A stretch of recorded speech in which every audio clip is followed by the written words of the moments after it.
Doctor हे पेशंटला सेवा करणारा माणूस आहे, एमबीबीएस डॉक्टर, भूलतज्ञ आहे, अशा माणसाला आम्ही उदाहरण दिलेली आहे. आणि त्यामुळं रावसाहेब दानवे 25 वेळा खासदार काय केले. आता मी तुमच्या गावामध्ये येत होतो, गावामध्ये साधा रस्ता कसा, 25 वर्षे खासदार हा माणूस की चालत आता येत होतो, त्या ठिकाणी पाणी काय वाहते, त्या खड्डे काय काय म्हणजे हे तुमच्या गावाचं उदाहरण ह्या मतदारसंघाची काय अवस्था असेल. आणि त्या ठिकाणी आता हे सगळे प्रस्तावित जे आहे या प्रस्तावितांना आपल्याला घरचा रस्ता दाखवायचा आहे आणि भोट द्यायची आहे. या ठिकाणी जालन्याचा विकासाचा प्रश्न आहे ते सुद्धा घेऊन ते लढणार आहेत.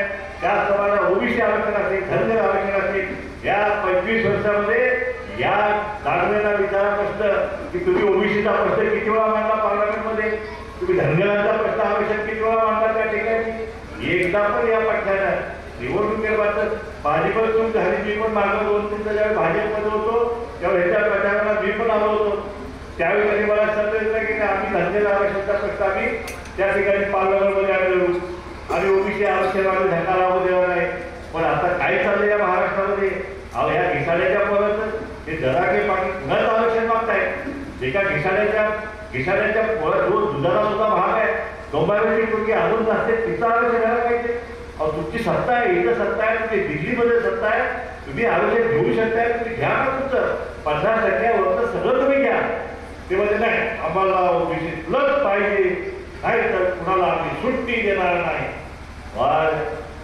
मी त्याला सांगितलं, सरकारला सांगितलं जर तुम्ही ओबीसीच्या आरक्षणाला जर तुम्ही धक्का लावाल तर तुम्हाला पण आम्ही सुट्टी देणार नाही. त्या सरकारला सुद्धा शिंदे सरकार असो किंवा फडणवीस सरकार असो किंवा अजितदादाचं सरकार असो, या सरकारला सुद्धा आम्ही सुट्टी देणार नाही. आता जरांगेंनी फतवा काढलाय. काय फतवा काढलाय?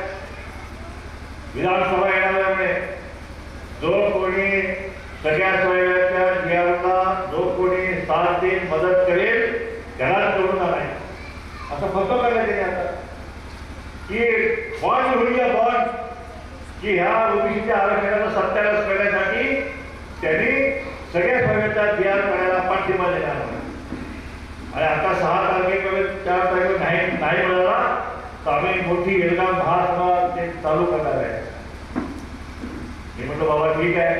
त्या ठिकाणी आता निवडणूक आता घोडावड्याला जवळ आहे, ही तर लोकसभा तर स्पष्ट वेगळं आहे. अजून खरा पिक्चर अजून विधानसभेमध्ये खरा पिक्चर आहे ना.